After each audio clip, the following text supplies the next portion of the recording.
குளங்களெல்லாம் வானையும் பூமியும் அலிசங்கம் ஏந்தி அழிகின்றான் ஜோதியுமாய் அசிவற்று நித்திய குளங்கள் சூரியனை குளங்களை சென்றடைவது எப்பொழுது?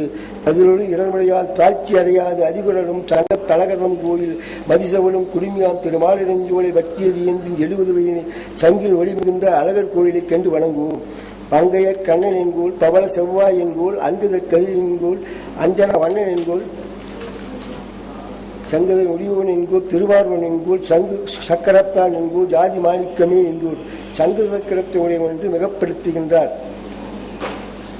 கால சக்கரத்தோடு வெண்சங்கம் கையில் ஏந்தி ஞானமுட்டுண்டு மிழ்ந்த நாராயணன் என்று ஓலமிட்டு நாடகத்தால் ஒன்றும் வாராகில் கோலமாம் என் சென்னிக்கு உன் கமலபாதங்களே கடன்.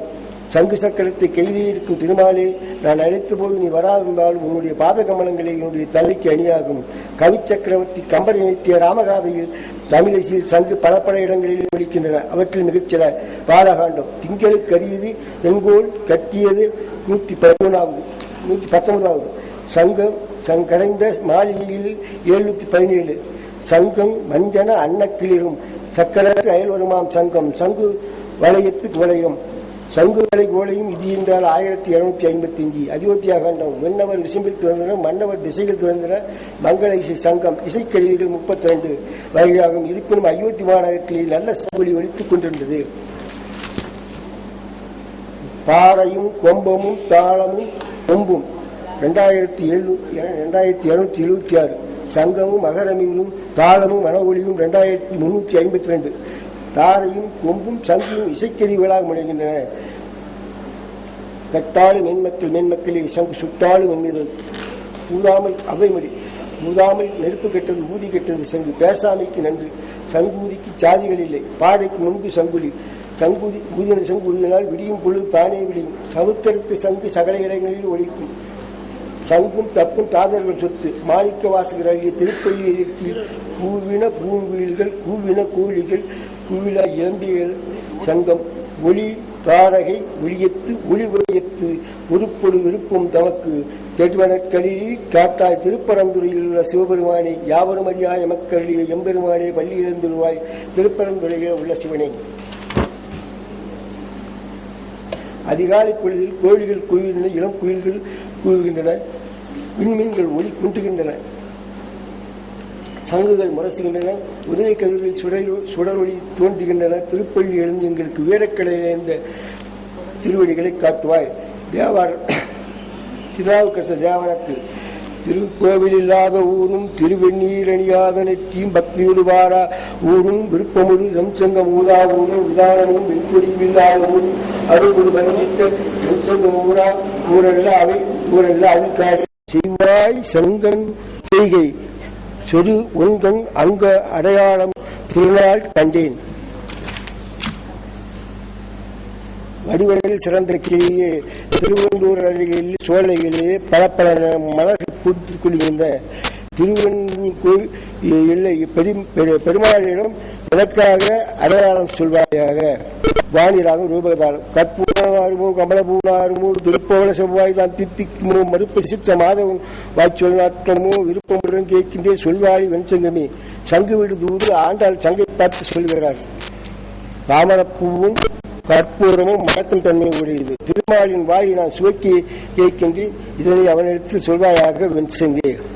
நமக்கவும் கையிலேந்தி சங்கமே போல எமக்கும் கோல்வை எமக்கும் மெங்கையில் சங்கமும் இளையார் திமுகத்து நாதனை மேல் உருட்டிய திருவரங்க ஆமுகத்து நோவாக்கார் அம்மானே திருவரங்கநாதன் கையிலே வல்லுதன்மையுடையவன் கையிலே சங்கும் வெண்சங்கு உள்ளது. நடனமாதையிலும் வெண்சங்கு உள்ளது. பெண்களும் திருவரங்கத்தில் ஆதி காலத்தில் இசை ஒளியாக சங்கு ஊதினார்கள். கல்யாணிகளாக ரூபகதாளம் மத்தளங்கோட்ட விசங்கன் நின்றாரும் உத்துறையாய தாவரை பந்தலின் கீழ் மைத்துவன் நம்பி மதுசூதன் நம்பி என் கைத்தளம் பற்ற கணாக்கண்டின் தொழில் நாச்சியார் திருமொழி. அத்தளம் ஒலிக்கவும் சங்குகள் ஒலிக்கச் செய்யும் வெண்முத்துக்களால் அலங்காரம் செய்த பந்தலின் கீழ் மதுசூதன் என்னை வந்து திருமணம் செய்து கொள்வதாக கணாக்கண்டேன். மனித வாழ்வில் தாளாட்டு நல்கு தெம்மாங்கு கிராமிய பாடல் ஆகிய பல காலகட்டங்களிலே சங்கு தமிழிசையாக ஒலிக்கிறது. நம் வாழ்வில் இறுதி பயணத்தின் போதும் சங்கு ஒலிக்கிறது. இசைக்கருவியாக நாதஸ்வர ஒலி, மத்தள ஒலி, சங்கி, கொம்பொலி, எக்கால ஒலி, சங்கின் ஒலி மிகச் சிறப்பானது. கடல்மகள் கையில் உள்ள கச்சாபி என்னும் மீனையை விட சங்கொலி அதிக தூரம் கேட்கும். கடல் தோன்றிய நாள் முதலாய் சங்கு தோன்றிற்று. சென்ற நூற்றாண்டிலே மகாகவி பாரதியார் தொடங்கினார், ஆடுவோமே பள்ளி பாடுவோமே ஆனந்த சுதந்திரம் அடைந்து விட்டுவோம் என்று. என்றும் சங்கு கொண்டே வெற்றி ஊதுவோமே, தரணிக்கெல்லாம் நாம் எடுத்து ஊதுவோமே. பாரதியார் நாட்டுப்பற்றாக சங்கை கொண்டு முழங்கினார். எங்கள் வாழ்வும் எங்கள் வளமும் மங்காததம் என்று சங்கை முழங்கு. சங்கையை போல் காலை போல் கருத்துக்களூரும் உள்ளம் எங்கள் உள்ளம், தமிழ் எங்கள் மூச்சா முழங்கு சங்கே. தமிழர் வாழ்வும் வளத்துக்கும் சிந்தனைக்கும் கருத்துகளுக்கும் தமிழ் மொழியில் வளர்ச்சி பாரதிதாசன் கையாண்டு தமிழின் சங்கலி. நம் தமிழரசின் சின்னமாகிய ஸ்ரீவல்லிபுத்தூர் உள்ள ராஜகோபுரம் அமைவதற்கு மூலாதாரம் பெரியாழ்வார் அவர் ஈட்டிய பொருளை கொண்டு ராஜகோபுரம் எழுப்பினார். தமிழிசையின் சங்கொலியினால் தமிழக அரசுக்கு நமக்கு மிகப்பெரிய அமைதியின் அடையாள சின்னம் கிடைத்தது. தமிழிசையின் சங்கொலியில் தான் நமக்கு அமைதியின் உயர்ந்த ராஜகோபுரம் சின்னம் கிடைத்தது. ஸ்ரீவல்லிபுத்தூர் ராஜகோபுரம் நமது தமிழக அரசின் அடையாள சின்னம் அன்பின் சின்னமாக அமைகிறது.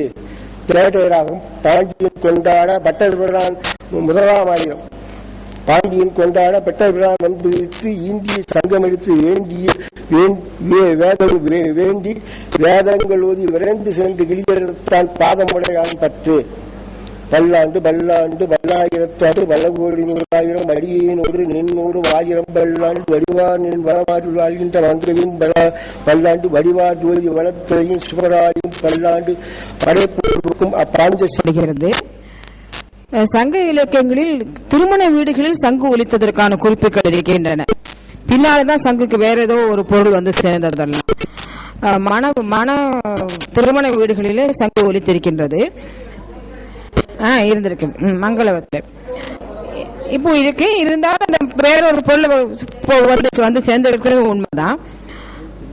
ஆனா அது வந்து இசை வாசிக்கிற கருவி அல்ல, அது மரியாதை சின்னங்களில் ஒன்றாகத்தான் பின்னால் பயன்பட்டு வந்திருக்கின்றது. அது ஒலிக்கின்ற கருவி, ஒரு வருவதை சொல்லுவதற்கோ அல்லது பொழுது விடுவதை அறிவிப்பதற்கோ இப்படிப்பட்ட ஒரு ஒலிக்கும் கருவியாக மரியாதை சின்னங்களில் ஒன்றாகத்தான் சங்கு இருந்து வந்திருக்கிறது.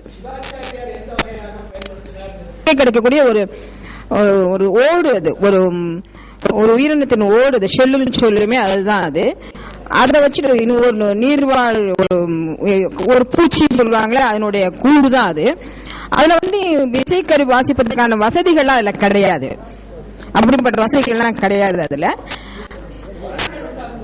அது வந்து ஒரு ஒலி கருவி தான், அது ஒரு மரியாதை சின்னமாக பயன்படுத்தினார்கள். ஒரு அறிவிப்பு சின்னமாக, அறிவிப்பு செய்வதற்கான கருவியாக பயன்படுத்தினார்கள். திருக்கோவில் கருவிகளில் ஒன்றாக சங்கு. இந்த சங்கில் பல வகைகள் உண்டு, அது நிறைய சொல்லணும். இத்தனை சங்குக்கு ஒன்றும் பேர்லாம் நிறைய உண்டு, சங்குக்கு நிறைய பெயர்கள்லாம் உண்டு. போர்க்களத்திலே சங்கு பயன்படுத்தப்பட்டுகிறது ஒரு அடையாள சின்னமாக. இன்னும் கையில் இருக்க சங்குக்கு என்னென்ன பேர்லாம் வரிசையால நேரமின்மை காரணமாக சொல்ல முடியல. இப்படி இந்த சங்கு வந்து ஒரு ஒலித்தற்குரிய ஒரு கருவிதானே தவிர இசைப்பாடல்கள் வந்து இசைக்கின்ற இசை வாசிக்கின்ற இசை பாடல்களை வாசிக்கின்ற ஒரு கருவியாக தெரியல. நன்றி.